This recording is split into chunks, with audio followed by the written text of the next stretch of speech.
Hey everyone, Tochik89 here, and I'm back with another Pokemon Adventures Team Challenge. And this time I picked White, who is the female protagonist of the Black and White series and the representative and president of her own Black and White agency. Basically, a Pokemon talent agent, and she and the male character Black work together and end up right in the middle, smack middle of the Team Plasma debacle. And oh boy, it was too late to turn back on this challenge because of how her team is built and the rules that I'm following. Let's start with the rules that I will be following first. Only White team members can be used inside battles, no items can be used inside battles, no White Pokemon team grinding, only trainer battles allowed. We will catch all of White's Pokemon in the wild as the game presents us. Also, HM Boys extras only can be used when my immediate team Pokemon cannot learn a certain required move.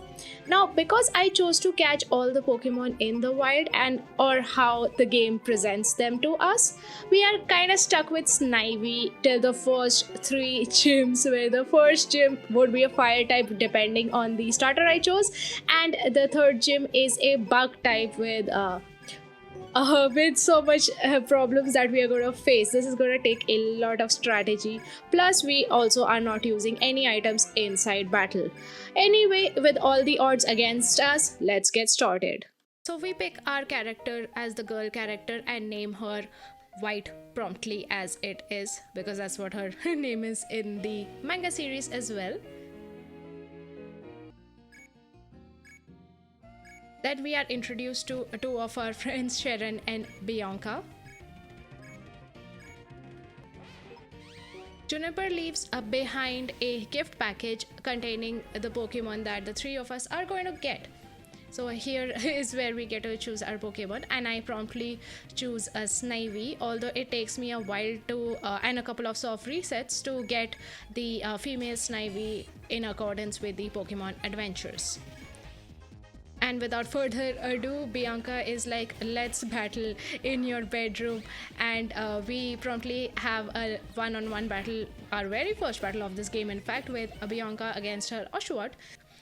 And then after that, we have another battle with Sharon, who has the Tepig, which is our type a disadvantage. But since it's a very initial battle, nobody has their elemental moves, and we beat Tepig as well.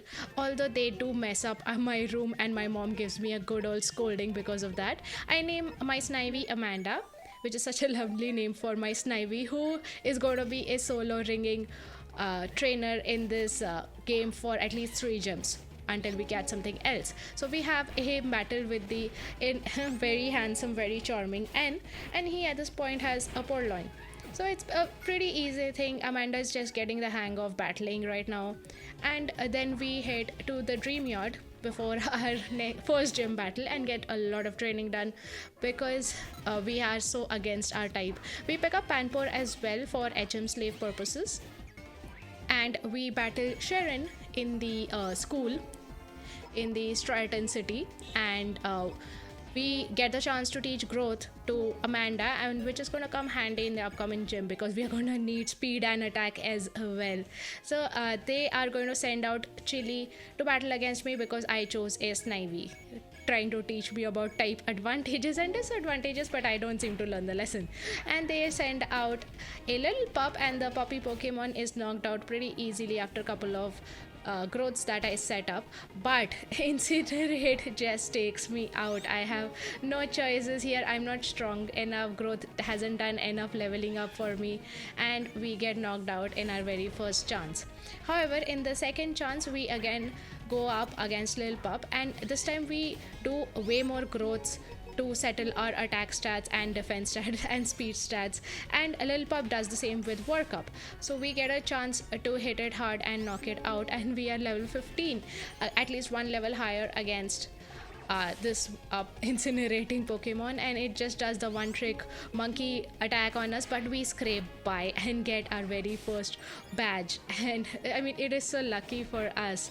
So we battle a bunch of preschoolers. Honestly, who gives 5-year-old Pokemon, dangerous Pokemon, that too nonetheless? It is so silly, but either way, this helps us evolve Amanda into a lovely Servine, and we are happy because we are still going to be solo fighting with our new brand new Servine here for the next gym battle as well. And we enter the Nakrane city where we train a lot near the Pinwheel Forest area before bumping into N at that point of time. I mean, there are a lot of trainers here in this area, so we drag Amanda's level up till at least 21, which is absolutely great.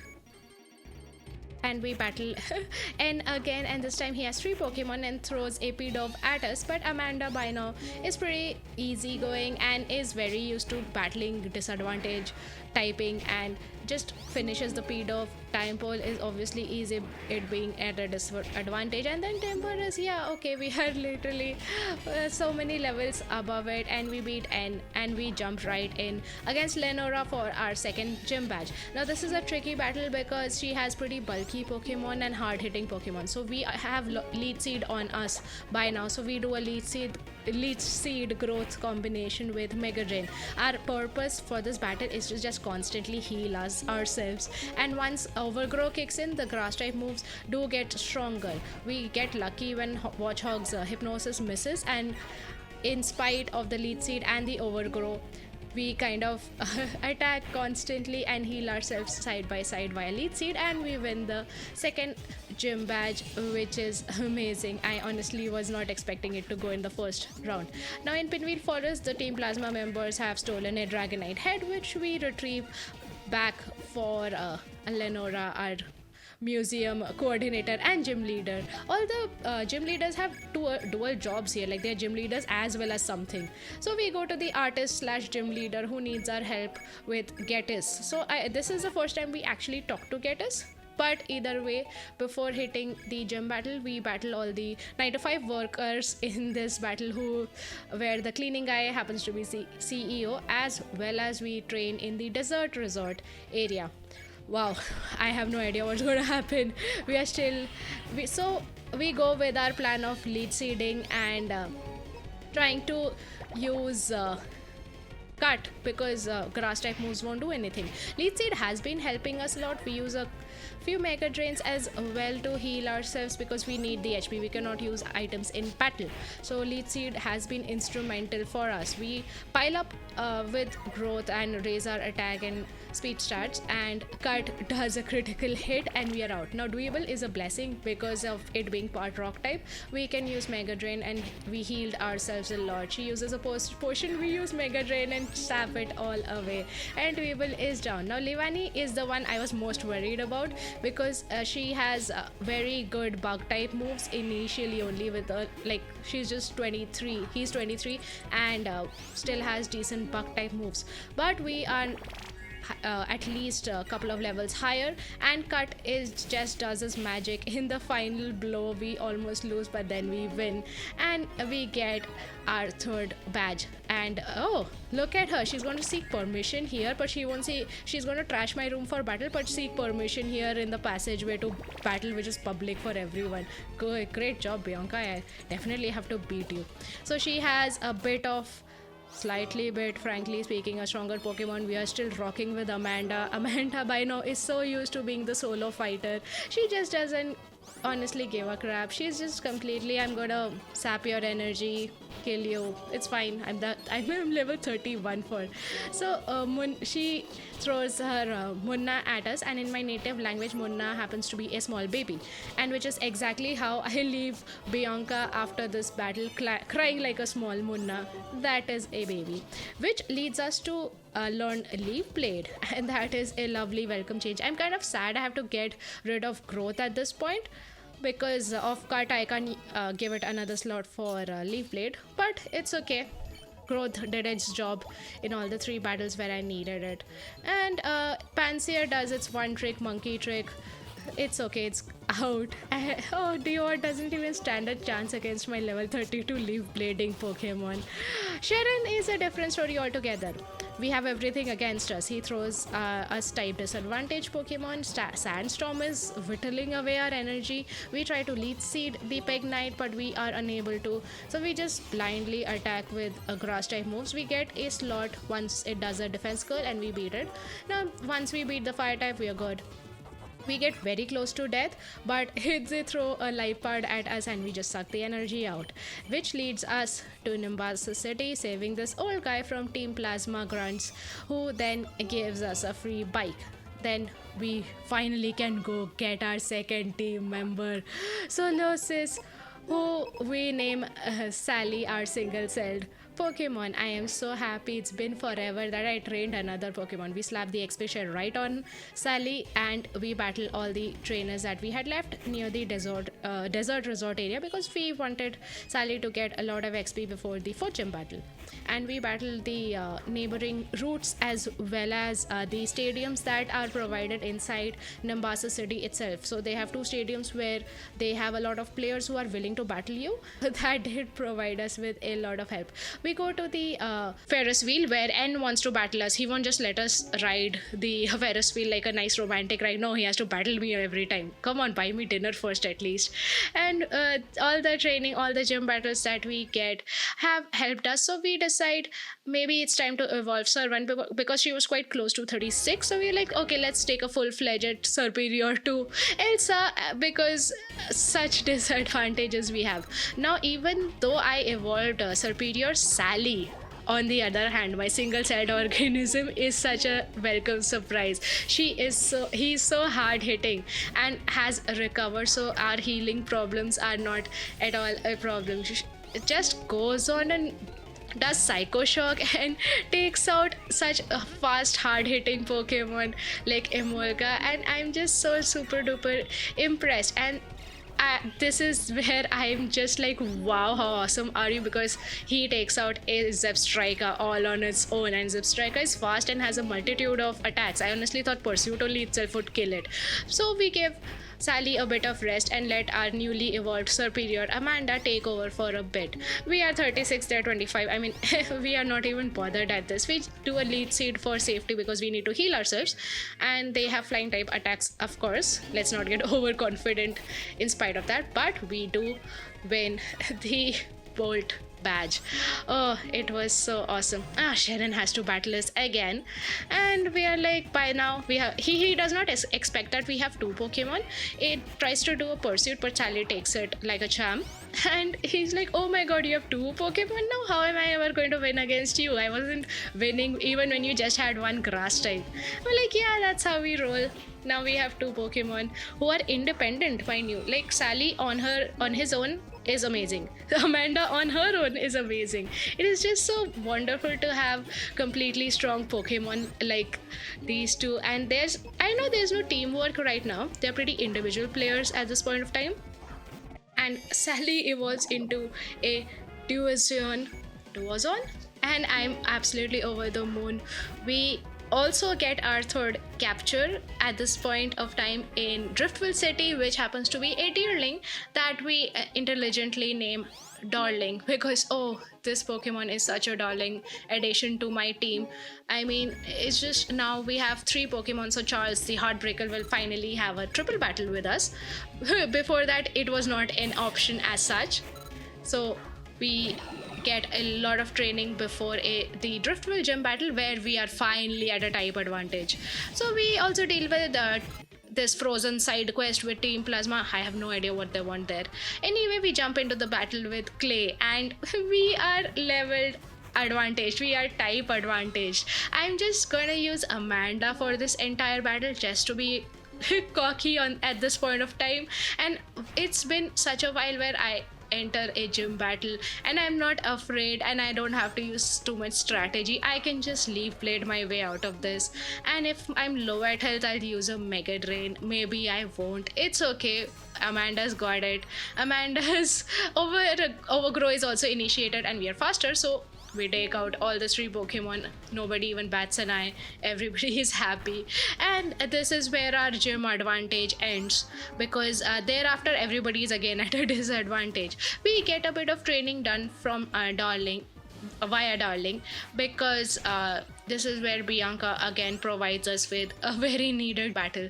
Her gas ball of a Pokemon is not a chance at all in front of my Pokemon.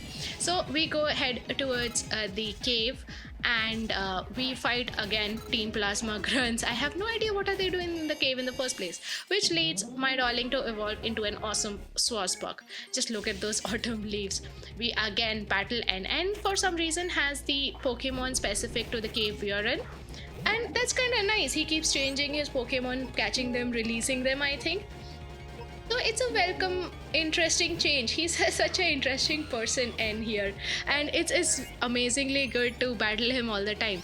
Joltik is so adorable, but Sally just takes it away. He has recovered at this point and is a dual-celled organism. It's so much stronger. It's just amazing. Everybody is doing so great.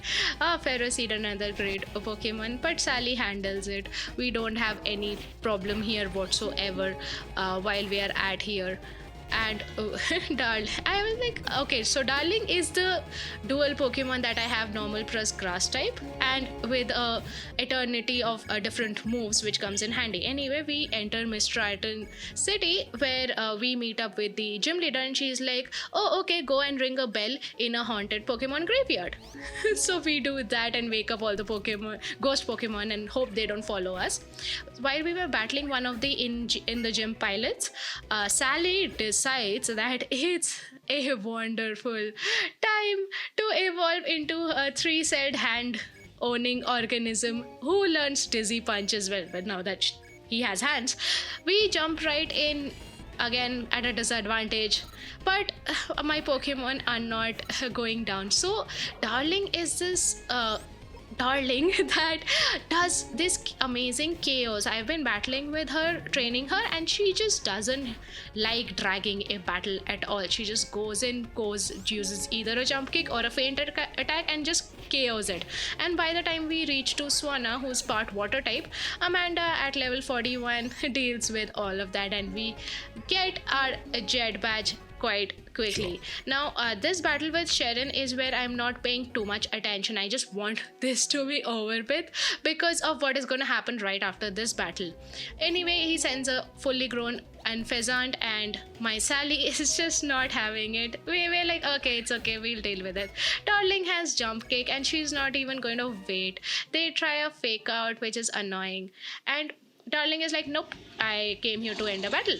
Sally, who is health challenged, does one psychic and Pignite is out. But oh, how many Pokemon does this guy have? Okay, Simisage.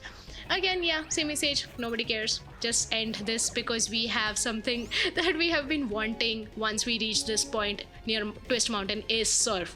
Because finally, we use Harry Potter's wand and say Alomola and unlock Love Discus, third cousin twice removed Alomola, and capture her as our fourth Pokemon, which we name as Nancy. I feel like White reads a lot of books because there are a lot of name references related to books. Anyway, we have 4 Pokemon and we head towards crossing Twist Mountain, get a lot of training done, and again run into a lot of Team Plasma grunts. They do not leave any cave, any mountains unturned. Either way, we are finally in Assyrius City, where we get our 5th capture. This is something I have been excited about because I had never trained a Stunfisk, and the electric ground combo is kind of intriguing to me, which sounds like such a solution Pokemon. Anyhow, we get to capture the trap Pokemon, wink wink, and we trapped the trap Pokemon and name her Dorothy. This is where I talk about how White does love reading a lot of books. We have 5 Pokemon right before the 7th gym badge, which is nice. So we jump right in to training Dorothy and Nancy, our brand new captures. They are doing so amazingly well. We go to the Moor of Isarius to train our 5-member team by now. It is so nice to have so many Pokemon. But we head to Nimbasa, where you can battle these trainers, and they will tell you their life stories while riding in the Ferris wheel. That's the kind of deal we make for leveling up our Pokemon. So we basically listen to everybody's problems and have a lot of battles just to train our team, which is, I guess, nice. Wow, waitresses have a lot of problem. And finally, now that we're ready, we head to the ice gym, and they throw the Die Hard Castelia cone that is so popular everywhere in Unova at us, and man, it's strong. Nancy has Wake Up Slap, one of the two only fighting type moves in my team arena at this point of time. And Nancy is bulky. If there is anything I would like to say about Nancy, she is bulky. She does not go down easy.